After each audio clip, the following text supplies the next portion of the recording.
Everybody gets to have a best friend. Mine's in Owensboro, Billy Joe Miles. Now, Billy Joe, I did go to Berkeley, but I want to tell you, I was the only Republican on campus. And besides that, the only way I could get him here this morning was to tell him it was a UK basketball practice. I'd also like to thank you all for re-electing my cousin, Al Mattingly. We ran the family out of Marion County about 150 years ago.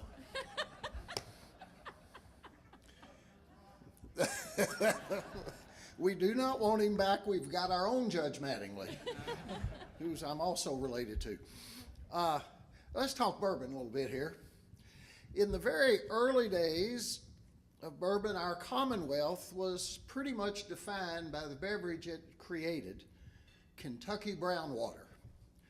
Bourbon, besides being a first-class social lubricant, was the area's first currency.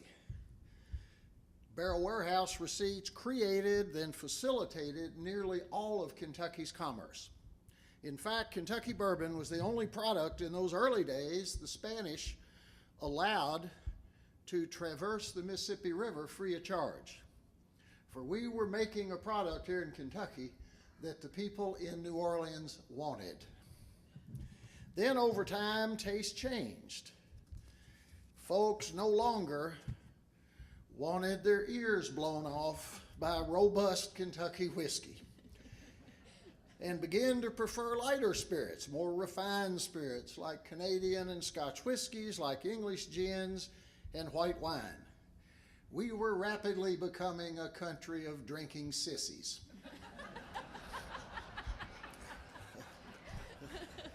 And Kentucky's economy was feeling the effect. In 1953, when my mother and father decided to see if they could help do something about all this, Kentucky distilleries were closing at the rate of one every 3 weeks. The good news in this story, at least for my folks, were they were able to get back to bourbon making on the cheap. We ended up with an historic distillery with a great water supply and 200 acres for $35,000. It's amazing. Today, premium bourbon is the darling of the global spirits industry. It is Kentucky's fastest growing industry, and in the manufacturing sector, bourbon was the only industry that grew jobs during the 5 years of the recession, almost doubling employment here in Kentucky. Premium bourbon has become the face of Kentucky around the world. Bourbon is replacing the thoroughbred as the symbol most closely associated with our Commonwealth. In fact, Kentucky bourbon has become one word in most metropolitan centers around the world. Translated, what that means is we have a monopoly. It's a high margin monopoly, and it's a good one. In other words, the dogs won't eat the dog food unless it says Kentucky on the label. Currently, 96% of the world's bourbon whiskey is made here in Kentucky, and it is a very rapidly growing category. Now, this creates high-paying manufacturing jobs, is currently generating between $300 million and $500 million in plant and equipment investment in Kentucky every year. It's a big boost for support industries like grain farmers, barrel and label makers, the construction industry, and so on and so on. Even tourism, which none of us really expected would have much of an economic impact as bourbon became more fashionable. The Kentucky Bourbon Trail this year will host more than 600,000 visitors. It's the fastest growing tourism attraction in the entire middle of the United States. And it's right here, that's ours. And the government doesn't have to subsidize it. Okay, that's called the Kentucky Bourbon Trail. Now, allow me to share with you how a sixth-generation Kentucky distiller, my father, with very much with my hard-headed mother's help, stumbled into being the pioneer that really helped get all this started. And I have to confess that it was a folly. This was not strategy. There's a difference. Here's how we got going. Dad came back after Prohibition, made a horrible product. We blew a lot of ears off ourselves in the early days. And we did it for 170 years and nobody complained. Sold the distillery, went in the war during the Second World War, came out, and Dad decided that he would just run the farm and coast. Well, Mom ran the farm during the war, and she did a pretty good job. She put up with this for about 6 years. Then one night at dinner, she announced that Dad was gonna have to get a job. He was driving her batty. Well, he didn't really want a job. So she says, all right, we'll compromise. 7 o'clock in the morning, you're out of here. You can come back, but not till 6. Well, he did that for a little while. He didn't have anywhere to go. You can only drink so much coffee. So that's when he got the idea that he would see if he could do something that his ancestors weren't ever able to do, and that is create a bourbon that actually tasted good. Well, he didn't really know how to do it, had some ideas, but one of the truly strange things about our industry is that competitors like each other and work together on many, many things. If you think about over the years who our enemies have been, they have not been each other. They have been Billy Joe, the Baptist Church, Anti-Saloon League, John D. Rockefeller, Henry Ford, et cetera, et cetera, et cetera. So we pretty much had to band together over all this period. So when Dad got started, one of the first things he did was throw me in the car and drive to Owensboro. In the early 50s, that was not an easy ride. We came down to visit John and Wathen Medley. And they were one of the 5 that my father consulted with to try to figure out how to take the bite out of bourbon. The other ones you've probably heard of, Jerry Beam, Jim Beam's son, Hap Montlow, who was running the Jack Daniels distillery. His daddy was Mr. Lem Montlow, Pappy Van Winkle, and Ed Shapiro, who started the Heaven Hill Distillery. All wonderful men, and they helped enormously. So Dad gets going, and he gets this brilliant idea, which was an omen to what was coming. He said, we've got to celebrate this break with our past. Remember, we're Scotch-Irish. Scotch-Irish don't do anything different, ever.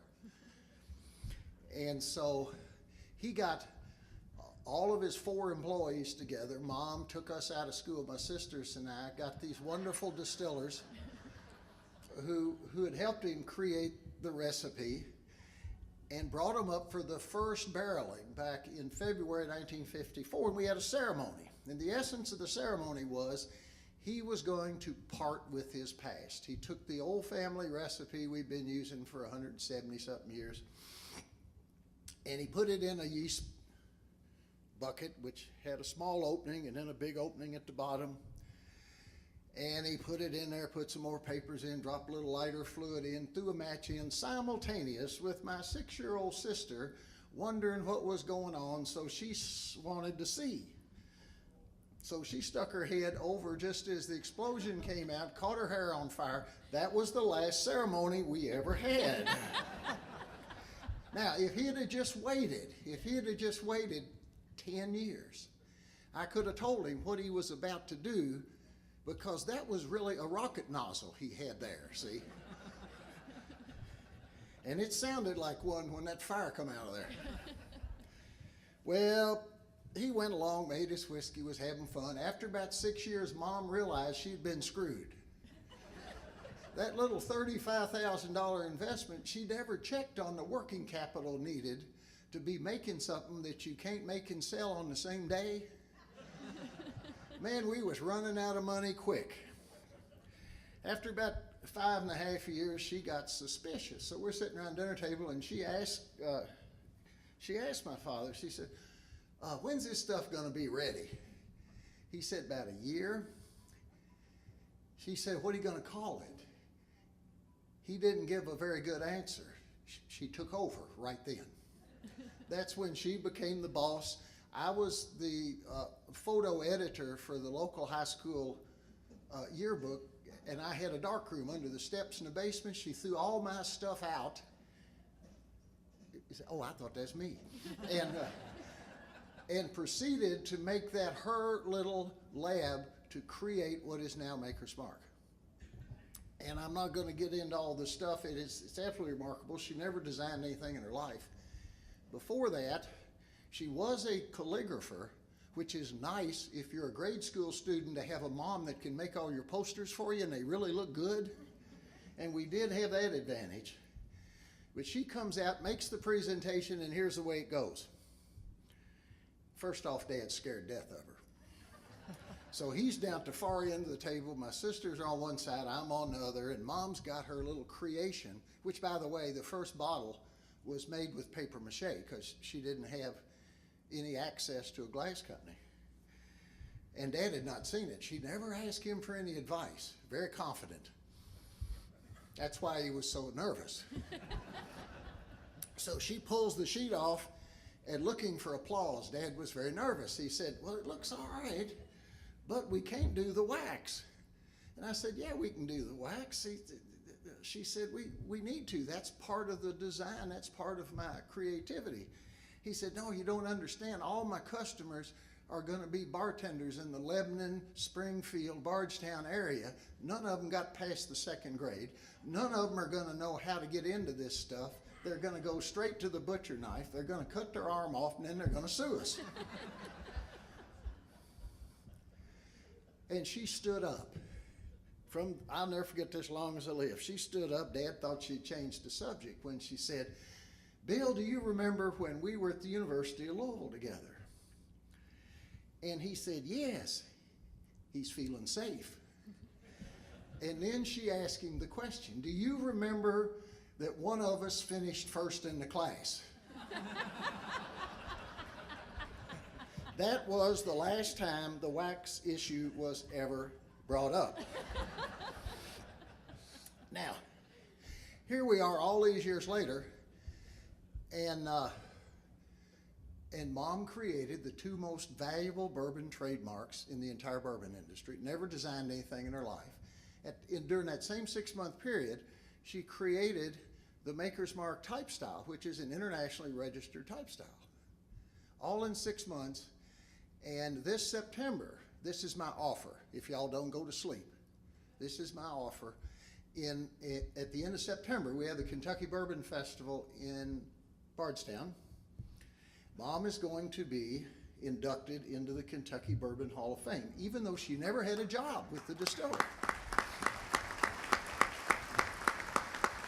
Now, here's the offer. Y'all come to the Bourbon Festival, I'm buying drinks, and I'm serious. I know it's a long way to go, but the drinks are good. Now, fast forward, Dad fumbled around. He was wrong. The bartenders weren't near as dumb as he thought. But he was right about one part. All the customers were within just a few miles. This was a hobby, not a business. And in 1967, Junior comes home to fix it, to make it into a real business.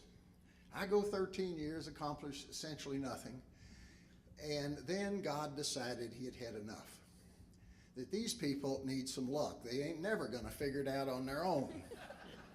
And that's when in August 1 of 1980, the Wall Street Journal had a guy wander in on it. It's just fascinating. This is back in the Jimmy Carter years when everything truly was screwed up.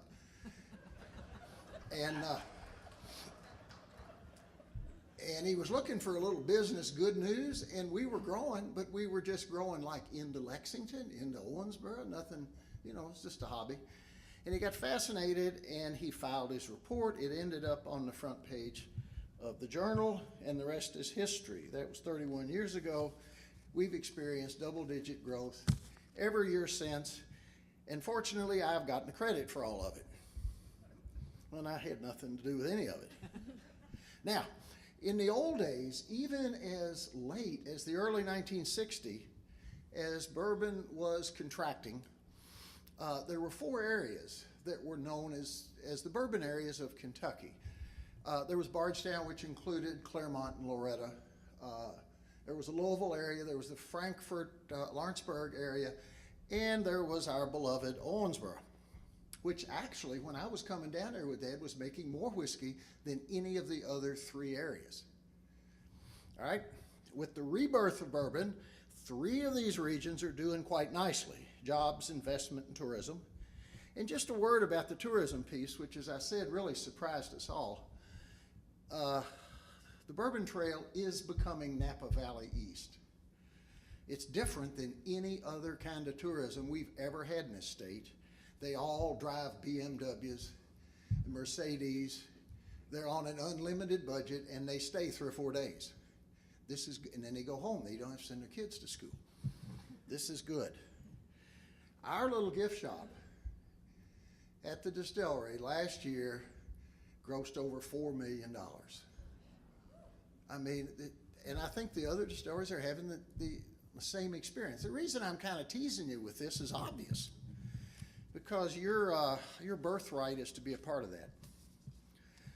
And I really can't encourage you enough to keep the good fight. I know it was kind of late getting going. There was some frustrations, but I understand the Medley plant will open this time, and it will be successful. Glenmore's up and going. It's not making any whiskey, but it's a lot of jobs. There's going to be a lot more jobs coming if this trend continues. Hopefully the restaurants will get together and bourbonize their menu as they are in the bourbon district around Louisville, Bardstown, Lexington, and on and on. And for God's sakes, do not overlook the tourism piece of it. This has been the best investment Kentucky's ever made. They've had to put up 18 signs. That is the total investment by the taxpayers of Kentucky. Okay? Now, I say that in this beautiful building, which I'm not sure. It's a good thing y'all got that built before you know when. Let me take just a minute or two and talk about community development, and what a wonderful venue to talk about it. And what I think lies ahead. And one of the things, not the only thing, but one of the things that you might consider doing about it. The situation in Kentucky is that for 222 years of our existence, the entire time, even though nearly all tax revenue is generated locally, our Constitution dictates that all that local money be sent to Frankfort to be redistributed by folks who know it all, and send it back to the hitherlands in ways that ensure the re-election of the distributors. Now, this seemed to keep everybody quiet for the longest time until the folks in Frankfort and Washington, I might add, run out of other people's money to distribute. And I think the news this morning is an absolutely wonderful example. It's just one more example. The first big example we had to deal with in Louisville was the bridges. Our folks, Indiana and Kentucky, could not believe that somebody from Washington wasn't going to send a bunch of money down so we could build those bridges. We cannot have tolls. It's not fair. We got tolls. 0 money came for that project, $2.9 billion, okay? Totally locally funded. That's the way of the future, I think. And this morning, I hear that the feds have canceled $200 million in highway funds that were assured to come into Kentucky's transportation cabinet to expand I-65 and fix about 85 other projects, the maintenance projects, and they don't have the slightest idea what they're going to do. The handwriting's on the wall. And I don't see this change coming. Those of you that put your knee pads on every time the legislature's in session, go to Frankfort and beg for projects, are finding it harder to get projects. Well, your chamber and your judge, my family judge, as well as the League of Cities, the Association of County Judges, the Kentucky Chamber, Louisville and Lexington business, the leaders, and many, many, many others have just in the last 6 or 8 months, organized around vigorously pushing for a constitutional amendment which would give communities like Owensboro the right to self-impose a 1% sales tax. And of course, that revenue would be for projects that would be approved by the citizenry, okay, or not approved. Not approved, no tax. Approved, you get a 1% tax on the exact same items that are being sales taxed now. And when the project's done, tax goes away, guaranteed to go away. Pretty amazing. So I would urge you to stay with us all this. This can happen in the next session. We have strong we almost got it through last time, but it was just a little too late for such a major initiative. 37 states have this tool in their community development toolbox, and all who have used it, and I've called 27 of them, communities, small and large, they're pained in the beginning. They love it after it's over. And it brings communities together. It's self-reliance, and it starts to break up that dependency on Frankfurt. So stay hitched. I think we can get this done. And don't forget, free drinks in early October in Bardstown. Thank you all very much.